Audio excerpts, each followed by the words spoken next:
और इसलिए mild force का नहीं इस्तेमाल किया नहीं, गया। बेहद दुर्भाग्यपूर्ण है साक्ष्यों को तोड़ मरोड़ कर पेश करना।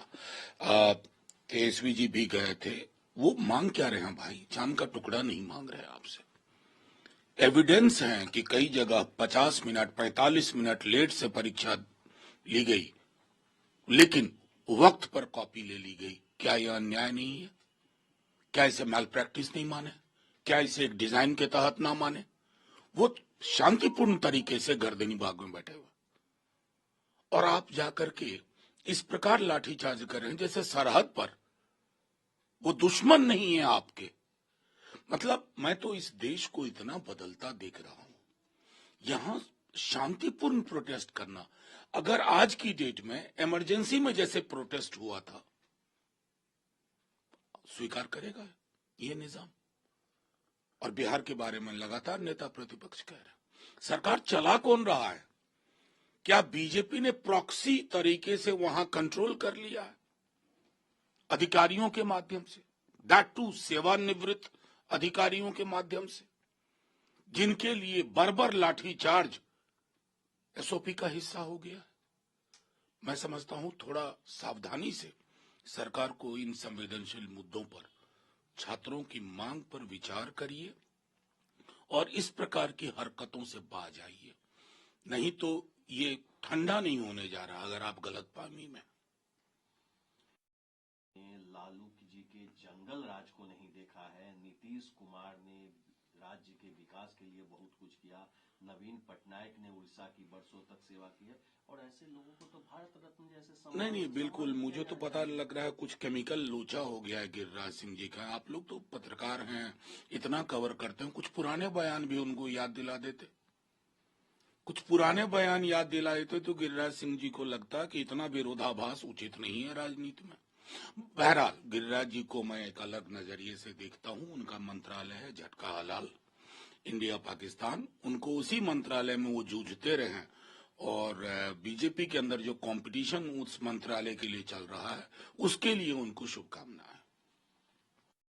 हिंदू जितने भी हिंदू मंदिर है उसको गवर्नमेंट के दायरे से बाहर करे, गवर्नमेंट अब उसको कंट्रोल ना करे, और इसका लेकर नेशन वाइड मूवमेंट भी शुरू करने जा रहे हैं। कहाँ मूवमेंट शुरू कर रहे हैं? कौन है? क्या है ये संस्था? आप अपने दायरे से बाहर जा रहे हैं। आपका दायरा क्या है? अपना ही दायरा पढ़िए जो आपने लिखित में रखा हुआ है, उस दायरे में सोचिए। इस देश को बर्बाद मत करिए। हम बहुत 25-30 साल अपने प्रोडक्टिव जीवन का ये देश मंदिर, मस्जिद, गिरजा, गुरुद्वारा में खर्च कर चुका है। बाहर जाओ भाई, कहां ले जा रहे हो देश को? अड़ोस पड़ोस की तब चिंता करोगे। अरे बहुत बड़े डेमोक्रेटिक देश है, लेकिन डेमोक्रेटिक मुल्क की, देश की एक जुबान होनी चाहिए साझे अस्तित्व की। क्या कर रहे हो? किसके खिलाफ? सरकार किसकी है? क्या बात कर रहे हैं? और मोहन भागवत विवाद हो रहा है, हिंदू लोग इसके नाम पर जो राजनीति हो रही है, हिंदुओं में नए नेता खड़े और इसको लेकर चिंता जाहिर करते हैं। और इसके बाद आरएसएस का ही मैगजीन ये लिखता है, ऑर्गेनाइजर, कि नहीं, जो हर डिस्प्यूटेड साइट है उसका जो की सिविलाइजेशन जस्टिस है उसकी तो सच्चाई सामने आनी नहीं, वो सिविलाइजेशन जस्टिस समझते नहीं है।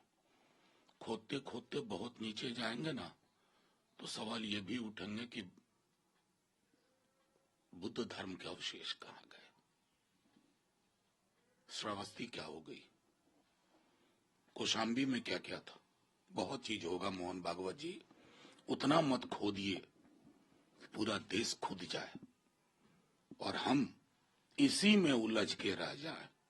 वैसे आप सांस्कृतिक संगठन के व्यक्ति हैं, सर्वे सर्वा हैं, सरकार भी आपकी है, तो ये बयान मिसलीडिंग ये सब देना भी बंद करिए। महाराष्ट्र के मुख्यमंत्री इसको डर हमेशा से ये रहा है कि कोई भी आदमी नेहरू गांधी परिवार से बड़ा न हो, और इसीलिए उन्होंने बाबा साहब अम्बेडकर का अपमान करने का काम किया। क्यों? कौन अपमान किया यार? आप लोग उनका बयान पूछ लेते हैं। अपमान तो सदन में किया, अमित शाह जी ने किया। अंबेडकर अंबेडकर अंबेडकर अंबेडकर अंबेडकर अंबेडकर अंबेडकर 7 हो गए ना, 7 बार बोला। इतना नाम भगवान का लोगे तो स्वर्ग 7 जन्म तक मिलता। अंबेडकर तो इस धरती पर स्वर्ग बनाने की बात कर रहे थे। लड़ाई मुश्किल जरूर है, स्वर्ग यहीं बनेगा। ऊपर वाला स्वर्ग नरक में अपनी सीट बुकिंग करवाते रहे बीजेपी के लोग। और आम आदमी पार्टी के बीच आम आदमी पार्टी ने दावा किया कि प्रवेश वर्मा 1100 रुपया कैसे बांट रहे हैं। प्रवेश वर्मा ने कहा कि देखिए हम ऐसा नहीं कर रहे हैं, लेकिन हमारा संगठन है जो एनजीओ है उसके जरिए राष्ट्रीय स्वाभिमान संगठन के जरिए हम लोगों की गरीब महिलाओं की। इससे पहले कितनी गरीब महिलाओं की मदद की है? कुछ विजुअल्स पुराने दिखा दे। यह मदद की पूरी ये रवायत चुनाव के दौरान शुरू होती है। हम एक पॉलिटिकल पार्टी हैं, हम अपने मतदाता से कमिट करना चाहते हैं कि हम आपको चुनाव जीतने के बाद ये देंगे। उसमें आपने दिल्ली सरकार को भिड़ा दिया बीजेपी के स्पोक्स पर्सन की तरह। ये उचित नहीं है, ये हमारे सिस्टम के लिए उचित नहीं है। कल को हम कुछ करना चाहेंगे तो आप गवर्नर को वहां कहेंगे कि तेजस्वी जी के कैसे कर सकते हैं? करेंगे भाई, सत्ता में आते ही करेंगे, महिलाओं के लिए करेंगे, युवाओं के लिए करेंगे, सामाजिक सुरक्षा सुनिश्चित करेंगे।